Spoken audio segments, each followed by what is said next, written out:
So today what I'm going to be talking about is deploying in operations for the very first time. I'm going to be using myself as a case study, in particular 2008, so Herrick, Afghanistan. The reason why I'm going to do that is quite clearly it was me who went through it, so I can retain everything from my brain out to yourself, and I've got footage and photographs to back that story up as I tell it. And also it was whenever I was 18 years old, so that may hit home truth for some of you that are watching this. You're quite young and thinking about joining the army for the first time. So I'm going to try and talk with you now of what my mindset was like going through there and what it was like to feel that and going through that operation. And at the same time, I'm quite clearly not the same age as I was then. My life experiences have changed since then. So if you are someone who potentially has a son or daughter and they're going to join the British Army, or they're wanting to join the British Army and you're a little bit unsure, there might be a little bit something in here for you as well, because that was my parents' concerns as well. But also now with my age, where I've got my own kids and stuff now, I can kind of see where they're coming from, but I'll also be able to speak from their point of view as well, from whenever that happened. So back in 2008 then, it was April of 2008. No, wrong. It was March of 2008, I want to say, that we were deploying off to Afghanistan. Now, I'm not going to focus on about the pre-deployment training and all the rest of it, but there was a considerable amount of training, some specific training for that mission prior to even going anywhere near Bryce Norton, which is the RAF Bryce Norton, where you fly from, to even get to that stage. But we've got all that done. We're now here at Bryce Norton and we're flying off. For ourselves then, we got delayed for, I think it was 2 days.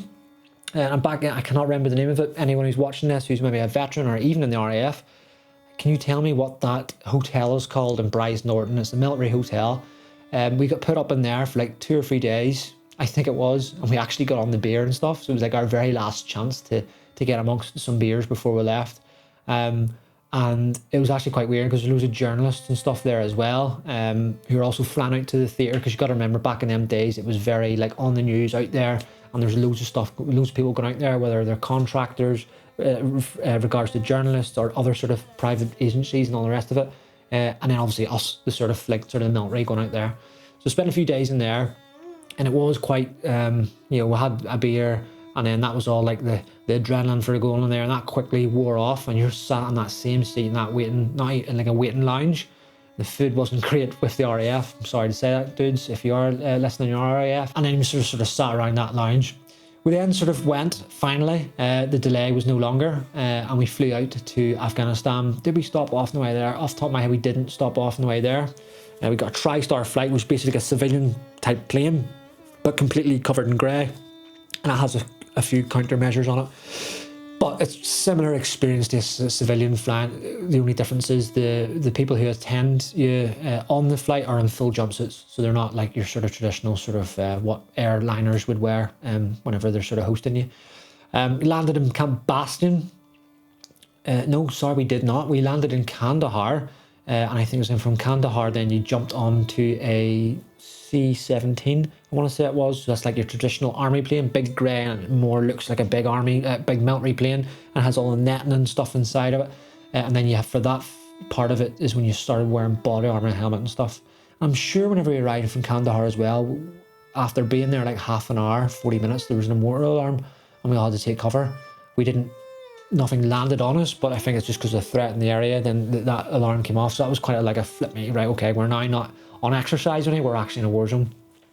So we got all signed in and everything in the country and all, get tracked in the country and all the rest of it, and then we boarded that C-17 flight and then flew to Camp Bastion. Camp Bastion, then you'll have heard about it, is that traditional big sort of multi-nation base. It was sort of built in the middle of the desert, and then that's where a lot of the staging of operations would have happened from there.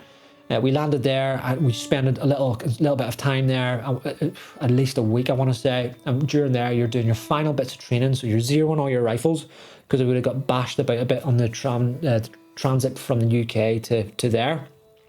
Got all your issued stuff to you, as in like your night vision, ammunition, all that kind of stuff. Got all the weapons prepped and done a little tiny bit of training. You would have a few lessons and stuff delivered to you by the people who have been in theatre for the 6 months ahead of you. So the lessons they had learned of them 6 months, they kind of like give you all that kind of gen and lessons. So you took that on board. And also done a bit of fitness. It wasn't so much, it was more marching from the tents that you were staying in. They were like air-conned tents to get to where you're doing the training. That, and you were wearing full combat gear for that. So that was in a way 2 birds with 1 stone to try and get you acclimatized to the heat, because quite clearly the UK is considerably colder than what it was in the Afghan desert. I'm pretty sure it was like 45 degrees or something like that there, and it definitely got even hotter when we moved on. But that happened anyway, and then we were getting, once all the training was complete, and we are like, okay, you're now good to move forward to where you're going to go. And for my company, it was Ranger Company, and we got detached from the Royal Irish and attached to 2 Para for that tour. And we'd done some pre-deployment training as well before with them prior to leaving the UK. I believe we also, we did. We went to Colchester and part to do their 10-miler and stuff. And it was just so the CEO of 2 Para at the time was confident that he was receiving troops that were robust, they could sort of fight along sort of the parachute regiment. But anyway, so where we were moving to then is from Bastion was Sangin. So that was the area of operations, the AO that we were going to be assigned to. And when we were waiting to go there, so my platoon commander, which is an officer, I'm pretty sure we had him through pre-deployment training and that kind of stuff, but he was just kind of fresh from Brecon and Sandhurst prior to starting pre-deployment training. And then obviously platoon sergeant who'd flipping been in quite a bit. And then 3 corporals, so there's section commanders, and then 3 lance corporals, they were there, 2 ICs, and then all of us, the Rangers. And the commanders flew out before us, so they got in the Chinook, so the big helicopter with 2 propellers, and they flew out to Sangin prior to us going, because it's important for them to, because as troops come back, troops go forward, that kind of thing, and you want commanders to go a little bit first to get a bit of a heads up on what the ground is. They'll get briefs from the commanders who were there. They'll maybe get out to go and do a few patrols with them, and just to get a bit of a lay of the land around our area, and then also then get our accommodation ready for us, as in take the accommodation over, so whenever we land we get put into our bed spaces. When I say accommodation to you, it's not like a normal accommodation that you may be sitting in right now if you're in the army. It was just literally a building, a hollow building with concrete with like sandbagged walls and sandbagged stuff, but you'll see pictures of this while I'm talking. But then it took a few days for us to go, and it's quite them few days to go were a bit of a pain in the ass, if I have to say, because like you're thinking like Afghanistan, I'm here, just want to get amongst it. And with our battalion, a lot of our junior commanders had went a couple of years prior on Herrick 4 in 2006, which is a very, very punchy tour. And for our whole sort of training package, they're showing us all their pictures and their videos, and they were the kind of stuff definitely for my generation. So when I say my generation, like you're talking like the 08 era, it was them dudes in my battalion, and obviously throughout the rest of the army as well, who fought in that time, that summer of 06, with the inspiration for us. It got us through basic training and all the rest of it, because that's the sort of the gen and information that we were receiving and seeing, and we're like, just want to, like, that they were our sort of like, that we looked up to.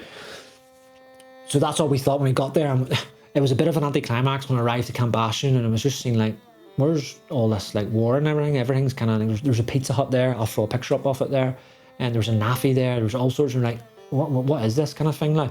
So that sort of period there, it was kind of like we're going, saying goodbye to everyone in UK, and then we got there, and it's like, ooh, big anticlimax. That would soon change. But anyway, we jumped on the helicopter then, so the Chinook, just if you watch all them war movies and stuff, it was just everyone just in a daze, just staring out across the desert, that off the Chinook, low flying across all the sort of desert in Afghanistan. Just looking through the wee sort of small window in the Chinook, and you can see the other Chinook with the other platoon in there, and it's just you're both flying low, like class. And you had the Apache off to the flank, because you always flew with an Apache cover there, so they would cover the 2 Chinooks as they transited from Bastion out to all the rest of Helmand, to all the different forward operating areas. And it was just one of them times where you hear like, I'm kind of like sort of old traditional like Vietnam sort of songs, and you're just like in your head like, this is it. And there is that one time genuinely you think the whole of the UK and the country is behind you, and you're right at that point, that tip of the bayonet, no pun intended, and you're right at the flot, the forward edge, and you're kind of proud and you're kind of excited and that kind of stuff. And that's the kind of feelings.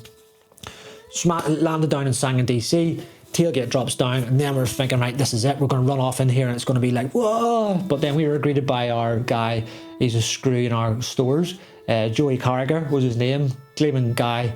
He had obviously been in the army for a quite considerable amount of time, but he really knew how to look after the blokes, and he was proper morale. And he just came back onto the back of the helicopter. We were with all our kit and all, like, ready for like warfare, and he said, all right, troops. And then we're like, what the whenever I arrived, and it was just kind of calm as well. So then we're like, kind of like, this is another anticlimax here, what is going on? Like, because like Sangin DC, where we were going to, that was where the boys were all fighting 2 years prior, and it was like proper, like people trying to climb over the walls and everything after them. But now it was quite well established compound and a camp. Fob Jackson, so if you're American, you're watching this, it was Fob Jackson's what I'm talking about. So we're like, okay, yeah, roger. So we all got our kit and everything off, shown into where we're going to be staying, and this was happening over a load of days. There was a series of patrols and stuff sort of put in there to show us around the area, and our commander's already been out on. And this really happened for like a week or two.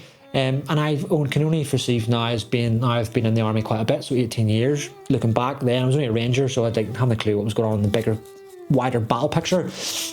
But looking back now, clearly they were trying to find their feet, establish the ground, and then obviously the OC and that would have been waiting for his orders and stuff coming down from HQ of 2 Para. And clearly once that started happening, then they could start fighting towards the CO's intent. And that sort of continued on, and it wasn't until I have a diary. I tried to bring it here for this video, but I can't find it anywhere. It was on the 8th of July. But that's whenever we moved forward from away from Fob Jackson and we started doing your platoon bases. So that was like your platoon houses. You would go in, you pay a local if it was an empty house or there's someone in that area. This is all stuff above my pay grade whenever I was there, because remember, and then I was only a ranger. But you had money and you rented it off them. You'd fortify that place, and then you'd send out smaller patrols deeper into where the territory was, and you do that for a considerable amount of time, pack up and then disappear somewhere else. And that's the kind of sort of tactic you were using. But being in a platoon house, it was you could become surrounded. They can get IEDs in and around you, because then you're kind of static, you're an easier target. But not too much the tactical element of it, living in there, and that was like the most simplest living I can explain to you. And I'll show pictures up of it there. We had rations. Your bed space was, you didn't have a mozzie or nothing, it was just a roll mat. So I believe we all sort of thought we were cool back then to try and get blow up ones, but they burst quite easily. And there was an issued version which came in the Afghan pack, which is like a certain standard issue clothing you would have got for that theatre. But that also burst quite easily on the sort of hard compound ground surfaces. So just your old traditional issued roll mat was the way forward. And you just slept. There was no sleeping bag or nothing, so your living kit was quite light. You had maybe a bit of shower gel, a toothbrush with toothpaste, because when you brushed your teeth on ops when you're in the field, that kind of like, I know you're only brushing your teeth, but it just makes you feel like a new person again when you get a good brush in them teeth morning and evening. Because 9 times out of 10 when you're in them between houses, you're kind of a hard routine when you're not getting a proper wash. The difference between that and actual warfare is the supplies. We had a lot of supplies because we had a lot of water coming to us, mostly bottled water. So when you had a chance for this tour anyway, you would have had maybe a line like 1 litre of water, 2 litres of water to wash yourself with. And that kind of looked like just pouring water over your head, soaping yourself up, and then your body then washing it off. So you have it's not a proper shower, but enough to get the sort of the sand and sweat off you, because it did get up to like 40-50 degrees during the summer. But then you're also making toilets. So toilets were like an oil drum you could have found, and you were basically seeing what you could find, making like a toilet seat. A toilet seat was just literally a plank of wood with a hole through it, and then you'd have your poo bags, and you'd arch your poo bag around and you'd sit and do your business there, and then you would have a fire pit there, and it was someone's job then to burn the poo bags. If you had the big drum, which we did have on one patrol base, you could just put the fuel in there and burn it within the bag. But I can remember there was a story, there was one of the guys who's a ranger, I want to say his name was Ford, if I'm right there. He was tasked to go and do this one morning, and he went round and genuinely, it was like a wee donkey shed that we were using for the toilet. The donkeys and everything were still in there, and all the hay and that was in there as well. It was quite cool. But anyway, he went to go and sort the wastage out one morning, and we forgot he went to go and do that, and we're all sort of sitting around, sort of chilling out, having binds and that and brews, and just sitting, chilling out, and that's all you do in a compound, is sit and talk to each other, which is actually quite good, which I'll come on to in a minute. But this massive flipping explosion went off, like, and genuinely we thought we were having incoming. And then we went round to see, because all the smoke was billowing up. He had put far too much sort of fuel in, or whatever way he had done it, and he had literally, as soon as he threw the match into the big bin, the oil drum where all the poo bags were inside, it just exploded. And because the barrel was inside a small sort of shed bit, I think whatever way the explosion happened, that just sort of produced more and blew the doors off the wee shed he was in, and he wasn't injured or nothing now, but he did have like sort of a singed sort of black sooty face, and yeah, and the barrel of poo-poo was gone then. Like. But yeah, that was like one of the other chores you would have done in there. And the other element of being in operations is it's simple living. I know that's kind of like a kind of weird maybe thing to hear if you've never been there before, because you're thinking like warfare, but literally all you're having to think about during them operations is staying alive, but your training will do that. Drinking water, dehydrate, eat your rations. You don't have a massive pick to do, so it's not like you're back home and you have, oh, what am I going to have tonight? It's either one or the other, because the rations is a 24-hour rations and you're getting whatever meals in there. Maybe do like Pokemon cards. Don't know if any know that, like trade meals of each other. I don't know, but there's not a lot of thought process in there to pick. You're not thinking about wardrobes and what to wear for the day or nothing, because you're just in that one, especially when you're in the platoon houses, you're in that one pair of uniform for like 10 days at a time, and that is it. There's nothing else. And as a young lad there, I didn't have any responsibilities back home. So the satellite phone to phone back home, you had a little card as well, a paradigm card it was called, and that would have give you 30 minutes a week. And I didn't even use my full 30 minutes a week, because it was the only people I was ringing was like my mum and dad, either one of them, because they're both in the same house, they're both together. So when I rang one, I got speaking to the other one, and that was it. My brothers and sisters now were quite young at that stage, so I wasn't really speaking to them. So once you'd done that, your little phone call in the evening, you were just sat around a fire, and just talking to all your buddies like about all stories. Maybe it's like stories around the beer in battalion, or stories that you would have experienced growing up and all the rest of it, and your little adventures. And then people who've been in the army a little bit were telling their stories, and that was like, that was probably one of my better times when I'm thinking about back in operations, is like, and us being from like Ireland, I think we're naturally good storytellers anyway. We bring a little bit of thing into our stories, but just sitting there and having all the distractions of normal life gone, and it's just back to your primal instincts, as in finding water to drink, finding food, and then fighting to survive. That was a kind of very, very grinding kind of thing, now thinking back on it. And that's what I think a lot of people kind of missed when we started coming home and stuff. It was just that simplicity of it, like, because as soon as you come back from operations, you had all the money saved up and you're going partying and all the holidays and buying fancy cars and that, and then you were like going to beers, and then you had like people meeting obviously other civilians with zero military experience, and they're like, oh, like how many people did you kill, or did you see this? Because they're just seeing stuff on the news. You're like, oh, you just didn't connect with them at all. And then you also start to go your separate directions as a platoon, you know, because people's careers move on and all the rest of it. So that little tight-knit team that you had starts to go into the rest of the battalion and sort of move on and all the rest of it. So you start to, I think you miss that part of it, because it was so simple. Everyone had their own little jobs. You either done stags, you're guarding on, making sure no one's going to climb the walls and come in. Someone would be like sorting out all the water bottles and that. You had your own wee like sort of jobs within there, and then you're actually going on your missions and stuff. So genuinely, that's the big thing there about them kind of operations, is when you go away with that platoon, it's just that very, very simple living. And part of me on this video then is like, because like this is now like however many minutes it is, this could go on for a long, long time, and I will do a little bit more on like the actual fighting element of it, because quite clearly them operations were lasting up to 6 months in time. But I just wanted to bring you on to hear about maybe the elements of operations that aren't talked about as much. And definitely the key takeaway for this bit is like, when you go away with that team is everyone's in the same boat. So it doesn't matter specific like officers, if they've had like private education and where they come from, if they have had private education, or if they have a very sort of lavish lifestyle. I know a lot of them don't. But what I'm trying to get at is, you have that officer and you have that sort of ranger, could potentially have been from a council estate. When you go away in operations together, all of that's gone, and you're just together, and it is like a little family away from a family. Now, this could be completely different from other units and stuff across the whole army. I could be wrong, but I don't, definitely in the infantry, that's the way it is. And I know people will come say, oh, that's not the same, because them operations have disappeared. And I do understand that. And I was only using this as a case study because that was warfare back then. I was quite young, and that might actually make more sense for people who are watching this who are quite young.